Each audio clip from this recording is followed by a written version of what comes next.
नमस्कार साथियों, स्वागत है आपका हमारे YouTube चैनल में। साथियों, रीजनिंग का अगर कोई भी एग्ज़ाम आप क्लियर करना चाहते हैं, कंपटीशन का, खासकर आपको पता होगा कि कितने ज़्यादा रीजनिंग का कितना ज़्यादा महत्व होता है। तो बहुत सारे बच्चे कह रहे थे सर एक बार रीजनिंग के बारे में बताइएगा, और पर्टिकुलर मैं बहुत अच्छे से आपको रीजनिंग समझाने वाला हूँ। एक एक पॉइंट आपको क्लिक करूँगा जिससे कि आपकी सारी चीज़ें यहाँ पर कवर हो जाएँ। सबसे बड़ी बात है कि टॉप 10 क्वेश्चन मैं इसमें लेकर आऊँगा, और वो टॉप 10 क्वेश्चन वो होंगे जो आपके पिछले प्रीवियस ईयर्स क्वेश्चन पेपर में पूछे गए हैं, उनसे रिलेटेड ही मैं क्वेश्चन लेकर आऊँगा जिससे कि आपके सारे डाउट यहाँ पे क्लियर हो जाएं। एक बहुत ही अच्छे तरीके से वीडियो लेकर आया हूँ। वीडियो बहुत ही इन्फॉर्मेटिव होने वाली है, तो प्लीज़ वीडियो को पूरा जरूर देखिएगा। तो यहाँ पे कई तरह के क्वेश्चन पूछे जाते हैं। तो टॉप 10 सीरीज़ है हमारी, आपको प्ले लिस्ट मिल जाएगी। प्ले लिस्ट में मैंने आपको सारी चीज़ें यहाँ पे बताई हुई हैं, आप जाकर देख सकते हैं प्ले लिस्ट में क्या क्या चीज़ें यहाँ पे है। तो पहले क्वेश्चन पे चलते हैं बच्चों। आप 10 में से कितने क्वेश्चन करते हैं कमेंट में जरूर बताइएगा, क्योंकि बहुत सारे बच्चे बाद में कमेंट करते हैं। तो आपको ये देखना है कि आप इन 10 में से कितने क्वेश्चन कर पा रहे हैं, और जितने क्वेश्चन आप कर पा रहे हैं मुझे कमेंट में जरूर बताइएगा, ताकि मुझे भी पता चल सके आप 10 में से कितने क्वेश्चन कर पाए हैं। तो पहला क्वेश्चन है हमारा। पहला क्वेश्चन बहुत अच्छे से, कभी भी मैं बताता हूँ अपने जितने भी मेरे स्टूडेंट हैं, ऑफलाइन हो चाहे ऑनलाइन हो, मैं उन्हें यही चीज़ बताता हूँ कि हमेशा सवाल को बहुत अच्छे तरीके से पढ़ना है, क्योंकि सबसे ज़्यादा गलती बच्चे जल्दीबाजी में यहाँ पे सवाल में गलती कर जाते हैं। तो सवाल पढ़ना है, और बहुत सारे बच्चे ये सोचते हैं कि इसमें कैसा लॉजिक लगाना है, ये चीज़ें नहीं समझ पाते। वो सिर्फ लॉजिक लगाने में होते हैं कि किसी तरीके से सवाल निकल जाए। तो आज मैं आपको लॉजिक लगाने का तरीका भी यहाँ पे बताऊँगा। यहाँ पे RRB, NTPC, SSC, RPF, constable, Delhi police, किसी भी चीज़ की यदि आप तैयारी कर रहे हैं तो ये वीडियो आपके लिए बहुत ही ज़्यादा इंपॉर्टेंट रहने वाली है। तो यहाँ पे पहला क्वेश्चन है हमारा, निम्नलिखित विकल्पों में से संबंधित संख्या का चयन करना है आपको।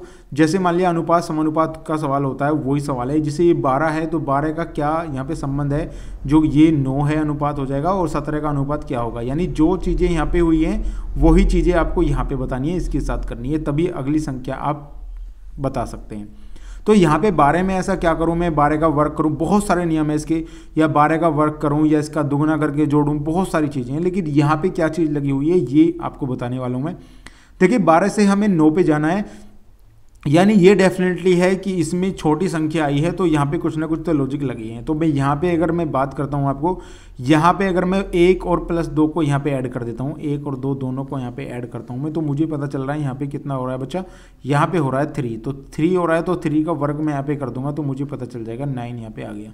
उसी प्रकार मैं इसको भी देखता हूँ, यदि 1 + 7 को मैं यहाँ पे ऐड करता हूँ तो मुझे पता है 8 हो जाएगा, और 8 का वर्ग मैं करूँगा तो 64 हो जाएगा। यानी 64 हमारा सही आंसर होना चाहिए। अगर ऑप्शन में हमारा 64 है तो हम ऑप्शन में 64 लगाएंगे, तो ऑप्शन नंबर ए हमारा यहाँ पे बिल्कुल राइट हो जाएगा। बहुत सारे बच्चे इसमें क्या करते हैं, सबसे पहले लॉजिक लगाना शुरू कर देते हैं बहुत लंबे वाला। लेकिन नहीं बच्चों, हमेशा आपको देखना है छोटे सी चीज़ से स्टार्ट करना है, क्योंकि छोटा लॉजिक जितना भी होता है वहाँ से शुरू करना है। क्योंकि कई बार क्वेश्चन देखा होगा आपने, बच्चा जो है माइंड लगाता रहता है उसमें कि कुछ इसमें बड़ा होने वाला, लेकिन वो बहुत छोटे तरीके से सवाल निकल जाता है। तो बहुत ही इजी सवाल है। इन सवालों को आप मैं ज़्यादा नहीं आपको बता रहा हूँ, यहाँ पे 2 सेकंड में इस सवाल को आप कर पाएंगे। बहुत सारे बच्चे मुझे कहते हैं सर 2-2 मिनट हमें एक सवाल में लग जाती हैं।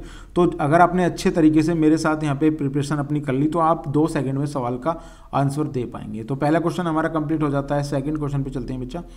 तो सेकंड क्वेश्चन है हमारा यहाँ पे, इसमें भी दिया गया है, नीचे दी गई श्रृंखला श्रेणी में अगली संख्या ज्ञात करनी है। श्रृंखला से संबंधित है। तो यहाँ पे क्या करना है बच्चों, आपको कई तरीके से यहाँ पे अपनी नोटबुक है या आप जो भी चीज़ें बनाते हैं जहाँ पे लिखते हैं वहाँ पे ये लिख लेना है कि आपको किस तरीके से यहाँ पे करनी है। मैं आपसे एक चीज़ रिक्वेस्ट करूँगा, यहाँ पे 90% जितने भी ऐसे सवाल होते हैं वो सब गैप से हो जाते हैं, वो सब गैप से होते हैं। तो गैप का नियम आपको जरूर लगाना चाहिए। बहुत सारे बच्चे इसको नियम नहीं लगाते हैं, तो गैप 90% सवाल गैप में हो जाते हैं।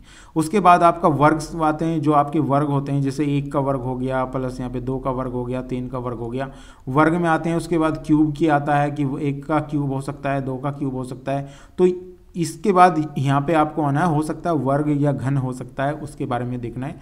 उसके बाद आपको क्या करना है, तीसरे पॉइंट में ये चीज़ चेक करनी है, इसमें हो सकता है कि संख्याओं को जोड़ के उनका जो है अंतर लिया गया हो। संख्याओं को जोड़कर, अगर संख्याओं को जोड़कर उनका अंतर लिया गया है तो वो भी आपको देख लेना है। हो सकता है चौथा 5वां नियम यहाँ पे लगा सकते हैं आपकी पहली संख्या को जोड़कर, पहली संख्या को प्लस कर सेकंड संख्या जो दूसरी संख्या वो बनाई गई हो। तो आइए देखते हैं इसमें क्या लगता है। तो यहाँ पे 15 है, तो मैं यहाँ पे अगर देखता हूँ, यहाँ पे अंतर मैं यहाँ पे देखता हूँ, तो यहाँ पे अंतर कितने का आ रहा है बच्चों, यहाँ पे 6 का अंतर आ रहा है। यहाँ पे देखता हूँ तो यहाँ पे 3 का अंतर आ रहा है, और यहाँ पे देखता हूँ तो यहाँ पे आपका 6 का अंतर आ रहा है, और यहाँ पे देखता हूँ तो यहाँ पे 3 का अंतर आ रहा है। तो मुझे एक पर्टिकुलर सेज का पता चल रहा है कि यहाँ पे 6 3 6 3, तो आगे 6 का यहाँ पे अंतर आना चाहिए। तो यहाँ पे अगर मैं 6 यहाँ पे जोड़ूंगा तो 6 3 9, यहाँ पे 3 9 आ जाएगा। तो ये मेरा बिल्कुल बेस्ट आंसर है। लेकिन इसमें अगर नियम की बात करता हूँ तो यहाँ पे ऑप्शन नंबर सी आपका यहाँ पे कंप्लीट हो गया। लेकिन अगर मैं नियम की बात करता हूँ तो यहाँ पे 5 और यहाँ दोनों को जोड़ते हैं इन्हें, अगर 1 और 5 को मैं जोड़ता हूँ तो 6 हो जाएगा। ये 6 इसमें जोड़ देंगे हम 15 में 6 जोड़ देंगे तो ये वाली संख्या आ जाएगी। फिर उसके बाद ये 3 है, 3 को 21 में जोड़ देंगे 24 आ जाएगा। वो नियम चल रहा है, लेकिन गैप से हमने बहुत आसानी से कर लिया। इसलिए मैं आपसे कहता हूँ 90% सवाल ऐसे जो है गैप से हो जाते हैं और बहुत इजीली आप इस चीज़ को लगा सकते हैं। एकदम जैसे ही आपने सवाल देखा एग्ज़ाम में अगर बैठे हैं तो आप एकदम से यहाँ पे अप्लाई कर सकते हैं, क्योंकि बहुत सारे बच्चे ऐसे करते हैं और ज़्यादातर ऐसे सवाल हो जाते हैं। आइए नेक्स्ट क्वेश्चन पे चलते हैं बच्चों। देखिए यहाँ पे नेक्स्ट क्वेश्चन है आपका, निम्नलिखित विकल्पों में से असंगत विकल्प का चयन करना है। असंगत विकल्प का मतलब क्या होता है? बहुत सारे बच्चे इसमें गलती कर जाते हैं, वो सिर्फ एक चीज़ में सिमिलरिटी देखते हैं, एक चीज़ को अलग कर देंगे। बच्चों जब भी ऐसा सवाल आए आपको एक चीज़ हमेशा याद रखनी है, 3 जो ऑप्शन होंगे आपके 3 ऑप्शन में एक चीज़ समान होगी, तीनों ऑप्शन में एक चीज़ समान होगी, और तीनों ऑप्शन यदि एक चीज़ को समान तरीके से फॉलो कर रहे हैं तो चौथा ऑप्शन आपका गलत अलग होगा। लेकिन बहुत सारे बच्चे क्या करते हैं, एक ही ऑप्शन को अलग कर देते हैं और उसमें सवाल गलत हो जाता है। अगर मैं यहाँ पे देखना चाहता हूँ, यहाँ पे ये जो है 842 जो है वर्ग संख्या नहीं है, यानी ये वर्ग संख्या बिल्कुल भी नहीं है। अगर मैं 841 की बात करता हूँ तो ये एक वर्ग संख्या है, 441 की बात करता हूँ ये भी एक वर्ग संख्या है, और 625 की बात करता हूँ ये भी वर्ग संख्या है, 729 की बात करता हूँ ये भी एक वर्ग संख्या है। तो यहाँ पे ये भी वर्ग संख्या है, ये भी वर्ग संख्या है, ये भी वर्ग संख्या है, यानी इन तीनों में एक सिमिलरिटी है कि ये वर्ग संख्या है, लेकिन ये एक वर्ग संख्या नहीं है, यानी कि हमारा आंसर यही है जो गलत है, ये वर्ग संख्या नहीं है आपकी। तो यहाँ से आपको बिल्कुल एकदम कंप्लीट पता चल गया, और सवाल में भी 100% श्योर हैं आप कि ये हमारा सवाल बिल्कुल राइट होगा, क्योंकि आपने एक चीज़ को यानी तीनों चीज़ से एक चीज़ को अलग हटा दिया है, तो ही आपका सवाल सही माना जाता है। बहुत सारे मेरे बच्चे भी हैं जो ऑफलाइन क्लास में ऐसे सवालों को गलत करते हैं, तो आपको ऐसे सवाल बिल्कुल भी गलत नहीं करनी है बच्चा। अब चलिए नेक्स्ट क्वेश्चन पे चलते हैं। तो नेक्स्ट क्वेश्चन है हमारा यहाँ पे चौथा क्वेश्चन है, क्योंकि बहुत सारे बच्चे अपना माइंड लगा देते हैं, अपना माइंड को ज़्यादा यूज़ ना करें, बच्चा जैसे सवाल बोल रहा है उसी तरीके से कार्य करें। यहाँ पे नेक्स्ट क्वेश्चन है, उस वेन आरेख का चयन करें जो निम्नलिखित वर्गों को दर्शाता है। निम्नलिखित वर्गों को दर्शाता है, जैसे यहाँ पे आपकी यहाँ पे है लड़के, लड़कियों और बच्चों।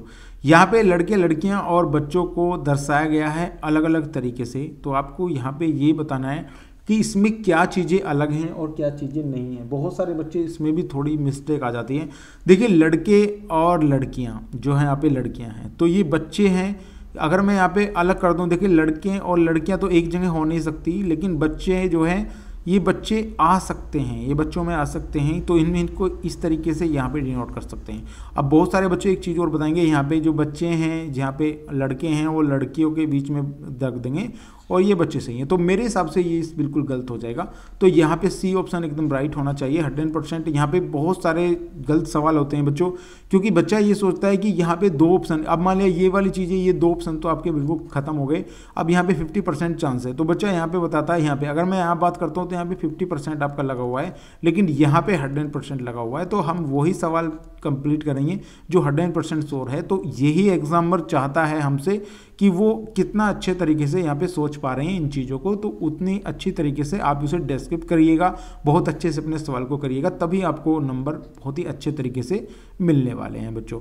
बहुत सारे बच्चे अपना माइंड लगाकर उसको किस तरीके से मोड़ देते हैं, तो बच्चों उस तरीके से आपको बिल्कुल भी नहीं करना। एक वेल ट्रेंड जो बच्चा होता है उस तरीके से आपको सोचना है। चलिए नेक्स्ट क्वेश्चन पे चलते हैं। यहाँ पे देखिए नेक्स्ट क्वेश्चन है 5वें नंबर का क्वेश्चन है। आपको ऐसे सवाल बहुत ज़्यादा देखने को मिलते हैं और ज़्यादातर बच्चे इन सवालों में प्रॉब्लम आ जाती है। इसमें मैं कई तरीके आपको यहाँ पे बताने वाला हूँ जिससे कि आपकी समझ में सारी चीज़ें आ जाएंगी।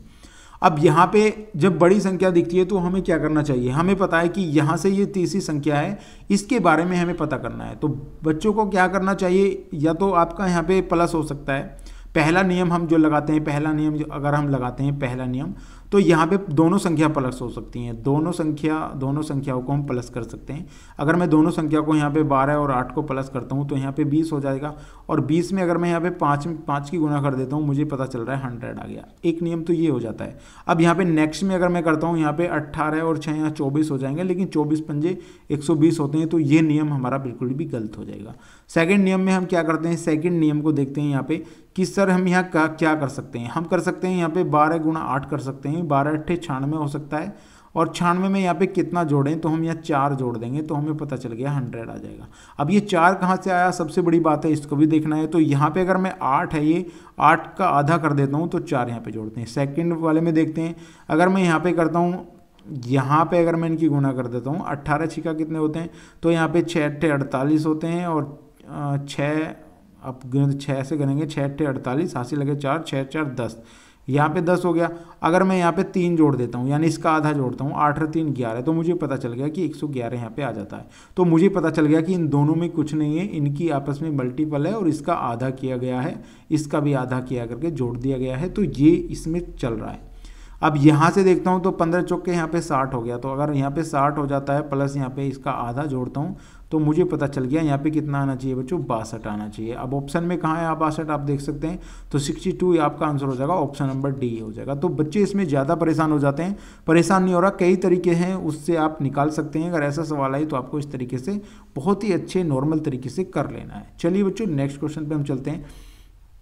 नेक्स्ट क्वेश्चन आपका है, और इस क्वेश्चन में भी बहुत सारे बच्चे कन्फ्यूजन में आ जाते हैं। देखिए इसमें निम्नलिखित पासे में फोक के विपरीत सतह पर क्या होगा, ऐसे क्वेश्चन बार बार आ जाते हैं। यहाँ तो मैंने इस तरीके से लिया है, ऐसे क्वेश्चन इस तरीके से भी आ सकते हैं। यदि आपको इस तरीके से लिखा हुआ है, पासा दे दिया गया है, यहाँ पे 3, यहाँ पे 4, यहाँ पे 5 दे दिया गया है, उसके बाद यहाँ पे 3, यहाँ पे 4 दे दिया गया है, और यहाँ पे आपका 2 दे दिया गया है, तो इस तरीके से भी आ सकता है। और पूछा जा सकता है यहाँ पे 5 के विपरीत क्या है, तो 5 के विपरीत क्या है ये पूछा जा सकता है, और यहाँ पे 3 के विपरीत भी पूछा जा सकता है, 4 के विपरीत भी पूछा जा सकता है, कुछ भी पूछा जा सकता है, तो इसके बारे में बताऊंगा यहाँ पे। तो पहले आप इस चीज़ को करेंगे, तो यहाँ पे मैंने आपको एक चीज़ बताया, अगर कोई चीज़ यहाँ पे कॉमन है, अगर यहाँ पे 3 कॉमन है, ये वाला यहाँ पे 4 भी कॉमन है, तो ये दोनों कॉमन है, जो बचे हुए विपरीत है वो एक दूसरे के विपरीत हैं, जो बचे हुए अंक हैं। तो यहाँ पे 5 और 2 जो है बचे हुए अंक है, तो 5 के विपरीत यहाँ पे 2 हो जाएगा। अगर मैं बात करता हूँ यहाँ पे 3 के विपरीत पे, तो 3 के विपरीत में यहाँ पे संख्या आ जाएगी। यहाँ पे क्या संख्या आ जाएगी कि यहाँ पे आप कह सकते हैं कि 4 भी हो सकता है, और यहाँ पे 6 भी हो सकता है, यहाँ पे 1 भी हो सकता है, यहाँ पे ये अलग अलग चीज़ें आ जाएंगी। इसी तरीके से यहाँ है, क्योंकि यहाँ इसे पूरा डिनोट नहीं कर सकते, हम समझा नहीं सकते, तो यहाँ पे डी ऑप्शन आपका जो होगा इनमें से कोई नहीं, ऐसा लगा सकते हैं। अब यहाँ पे बात करते हैं, यहाँ पे देखिए, अगर मैं आपको यहाँ पे दिखाऊँ, यहाँ पे बैट है और यहाँ पे आपका बैट है, ये भी बैट है, यहाँ पे कैट है तो यहाँ भी कैट है, यानी ये हमारे पास क्या है, कॉमन है। ठीक है, तो यहाँ पे बाकी बचे हुए ये भी कॉमन है हमारे पास, ये भी कॉमन है, ये भी कॉमन है, ये भी कॉमन है, तो बचा हुआ हमारे पास क्या है, जो बचे हुए हैं वो एक दूसरे के विपरीत हैं। तो फोक के विपरीत क्या हो जाएगा, ऑप्शन नंबर ए आपका हो जाएगा। बहुत ही सिंपल तरीके से ये सवाल हो जाते हैं, बहुत सारे बच्चे इन्हें बहुत ज़्यादा बड़े सवाल बना देते हैं, तो बहुत ही सिंपल तरीका है। इस तरीके से यदि आप सवाल करेंगे तो बहुत ही अच्छे तरीके से, ईजी तरीके से आपका सही आंसर आ जाएगा, और आप एक अच्छे पर्टिकुलर तरीके से सवाल का सही आंसर लगा पाएंगे, और बहुत जल्दी सटीकता से भी लगा पाएंगे। चलिए नेक्स्ट क्वेश्चन पे चलते हैं बच्चों। देखिए नेक्स्ट क्वेश्चन है, ऐसे सवाल भी आपके एग्जाम में देखने को मिलते हैं। यहाँ पे क्या कहा गया है, आदमी चलना मछली क्या। तो ये हालांकि सिंपल सवाल है, बहुत ही सिंपल सवाल है, सभी इस सवाल को कर लेंगे। तो यहाँ पे आदमी जो है क्या करता है, ये चलता है, आदमी चलता है, ये इसकी किस चीज़ को बताना चाह रहा है, आदमी की एबिलिटी है चलना, और मछली की एबिलिटी क्या है बच्चों, यहाँ पे तैरना, क्योंकि मछली तैर के ही चल सकती है। ठीक है, खड़ी होकर तो चल नहीं सकती, तो मछली का क्या होगा, तैरना। ऑप्शन नंबर ए आपका सही हो जाएगा। कई बार एग्जाम में पूछे गए सवाल हैं, तो ये सिंपल सवाल है, इनको भी आपको कर लेना है। आइए नेक्स्ट क्वेश्चन पे चलते हैं। यहाँ पे देखिए नेक्स्ट क्वेश्चन है, उस वेन आरेख का चयन करें जो निम्नलिखित वर्गों को दर्शाता है। यहाँ पे थोड़ा सा बच्चों को प्रॉब्लम हो सकती है। देखिए यहाँ पे क्या, ऐसे सवाल को करने के लिए क्या चीज़ें करनी पड़ेगी, एक पर्टिकुलर चीज़ से आपको सोचना है कि किस तरीके से ये चीज़ें हो सकती हैं। अपने जो आपका इन्वायरमेंटल है, जो आपका इन्वायरमेंट मतलब आपका, आप घर में देख सकते हैं, आप कहीं अपने समाज में देख सकते हैं, या आप जहाँ रह रहे हैं वहाँ पे देख सकते हैं। तो यहाँ पे इसने कहा है डॉक्टर, यहाँ पे डॉक्टर, माँ और महिला, ये तीनों चीज़ों को मैं यहाँ पे बताया है कि यहाँ पे डॉक्टर हो गया आपका, यहाँ पे माँ हो गया, यहाँ पे महिला हो गया। ठीक है, तो डॉक्टर माँ और महिला में वेन आरेख बनाना है। देखिए अगर मैं आपकी यहाँ पे बात करता हूँ, जो महिलाएं हैं वो माँ भी हो सकती हैं, ठीक है, और बहुत सारे बच्चे कहेंगे वो माँ भी नहीं हो सकती। क्या महिलाएं जो है माँ हो सकती हैं, कुछ माँ महिला हो सकती हैं, और डॉक्टर, तो यहाँ पे माँ भी महिला हो सकती हैं, कुछ महिलाएं वो भी डॉक्टर हो सकती हैं। तो इस तरीके से हो सकता है। एक चीज़ यहाँ पे और बन सकता है, बहुत सारे बच्चे मुझे कहेंगे कुछ महिलाएं माँ नहीं हो सकती, तो यहाँ पे माँ के हिसाब से नहीं आएगा, तो यहाँ पे ये आ सकता है, तो ये बिल्कुल गलत हो जाएगा यहाँ पे। तो सही आंसर आपका ऑप्शन नंबर सी हो जाएगा, जो 100% यहाँ पे जो करता है। बहुत सारे बच्चों का मुझे एक चीज़ का और मैसेज आता है कि सर इस वाले को भी बताइएगा कि ये चीज़ क्या है। तो यहाँ पे अगर मैं बात करता हूँ, ये माँ हो गई, यहाँ पे माँ, और ये हो गई महिला, ठीक है। तो ये यही गलत हो रहा है बच्चों। यहाँ पे महिलाएं जो हैं वो सभी माँ नहीं होती, मान सकता हूँ मैं। यहाँ पे कुछ ऐसी महिलाएं जो माँ हैं, कुछ ऐसी जो माँ नहीं हैं। और डॉक्टर की बात करता हूँ तो ये सारी चीज़ें, यहाँ पे सारी डॉक्टर नहीं हो सकती, तो ये भी आ सकता है कि यहाँ पे सारी डॉक्टर नहीं हो सकती। तो इसमें आपका क्या है, ये 50% बन रहा है, ये 50% बन रहा है। तो इसलिए हमें 100%, जो 100% बिल्कुल लागू होता है वो करना है। बनने के लिए तो सारे बना सकते हैं आप, लेकिन ऑप्शन नंबर सी आपका यहाँ पे बिल्कुल राइट हो जाएगा, जो बहुत ही अच्छे तरीके से, और यही ऑप्शन जो है माना है एसएससी ने भी। अगर आपने एग्जाम दिया होगा तो आपको पता होगा। चलिए नेक्स्ट क्वेश्चन पे चलते हैं बच्चों। देखिए नेक्स्ट क्वेश्चन है आपका, यहाँ पे निम्नलिखित में विकल्पों में से संबंधित संख्या का चयन करना है। यहाँ पे बहुत सारे बच्चे इस सवाल को देखते ही एक रेस में लग जाएंगे कि किस तरीके से सवाल होगा। बहुत ही बड़ा सवाल होगा, क्योंकि इसमें विषम संख्या आ रही हैं, अभाज्य संख्या आ रही हैं। तो यहाँ पे ये चीज़ें, बहुत ही ज़्यादा चीज़ें यहाँ पे बच्चों को परेशान कर देंगी। तो यहाँ पे अगर मैं बात करता हूँ, ये इस चीज़ से मुझे यहाँ पे एक चीज़ पता चल रही है कि अगर मैं यहाँ पे 5 जोड़ दूँ तो मुझे 19 मिल जाएगा। अगर मैं यहाँ पे भी 5 जोड़ दूँ तो यहाँ पे मुझे 9 और 5 14 यानी 24 मिल जाएगा। यानी सही आंसर मेरा 24 होना चाहिए। अब ऑप्शन में देखते हैं 24 है क्या, तो 24 है। ऑप्शन नंबर बी आपका सही हो जाएगा। बहुत सारे बच्चे इसे माइंडली बहुत तेज करेंगे कि इसमें क्या हो सकता है क्या नहीं, टाइम लगा देंगे, टाइम अपना ख़राब कर देंगे। तो ऐसा बिल्कुल भी नहीं करना है बच्चों। आपको बहुत ही ईजी तरीके से सोचना है और बहुत ही ईजी तरीके से आपके सवाल यहाँ पे हो जाएंगे। आइए नेक्स्ट क्वेश्चन चलते हैं। आज का हमारा लास्ट सवाल है ये। अगर आपने अभी तक हमारे टेलीग्राम चैनल को ज्वाइन नहीं किया है तो ज्वाइन कर लीजिएगा। डिस्क्रिप्शन में मैं लिंक दे दूंगा, वहाँ पे डायरेक्टली इसकी पीडीएफ प्रोवाइड करा दूंगा मैं, क्योंकि बहुत सारे बच्चे पीडीएफ से पढ़ना चाहते हैं। तो वहाँ पे आपको पीडीएफ इसकी मिल जाएगी। यहाँ पे विषम आकृति का पहचानना है आपको, यानी पहचान करनी है विषम आकृति की। कौन सी ऐसी आकृति है जो इस यहाँ से सम है। मैंने आपको पहले भी बताया था, जब भी आपको विषम चीज़ें यहाँ पे चेक करनी हो तो तीन जो अलग अलग चीज़ें हैं, तीनों को एक साथ बताइएगा उनमें क्या सिमिलरिटी है, और तभी एक अलग हो सकती है। अगर मैं यहाँ पे इस चीज़ को देखता हूँ, यहाँ पे बिल्कुल यहाँ पे बीचों बीच है। यहाँ पे बात करता हूँ तो यहाँ भी बीचों बीच है। यहाँ पे बात करता हूँ यहाँ पे बीचों बीच है। लेकिन इसमें मुझे ये चीज़ें समझ में नहीं आ रही है, जो कि गलत है, क्योंकि यहाँ पे ये थोड़ी गलत आ रही है। तो यह सबसे अलग जो बनेगी, ऑप्शन नंबर बी आपका ये सही हो जाएगा कि ये आकृति यहाँ से गलत है। समस्या जो चित्र हैं ये वो होते हैं जो विषम चित्र, यहाँ पे ये है। तो ये पहचानने के लिए यही दिया गया था। तो सही आंसर आपका बी हो जाएगा। तो बच्चों ये थे आज के हमारे टॉप 10 क्वेश्चन रीजनिंग के, और ऐसे ही आपको मैथमेटिक्स के भी टॉप 10 क्वेश्चन में लाता रहूँगा। लेकिन थोड़ा सा टाइम लग सकता है, 1 से 2 दिन में आपको एक वीडियो मिल जाएगी, क्योंकि बहुत सारे काम होते हैं। बच्चों को ऑफलाइन भी पढ़ाना होता है, तो उनके लिए भी अलग से पर्टिकुलर चीज़ें हैं। लेकिन आपके लिए भी बहुत अच्छे तरीके से मैं ये चीज़ें लेकर आऊँगा। और मैथमेटिक्स तो इतना अच्छा सा स्ट्रॉन्ग आपको करा दूंगा मैं, कि जो बच्चे ये बोलते हैं कि मैथमेटिक्स में सर हम कमज़ोर हैं, आज के बाद वो कमज़ोर नहीं रहेंगे। मेरी 10 क्वेश्चन की पर्टिकुलर वीडियो आएंगी, उसमें मैं सारी चीज़ें बेसिक से एडवांस तक आपको बताऊँगा, सारी चीज़ें यहाँ पे कवर कर दूँगा। अगर वीडियो अच्छी लगी तो प्लीज़ वीडियो को लाइक और चैनल को सब्सक्राइब जरूर कर लीजिएगा, जिससे कि आने वाली वीडियो आप तक पहुँच जाए। Thank you for watching this video.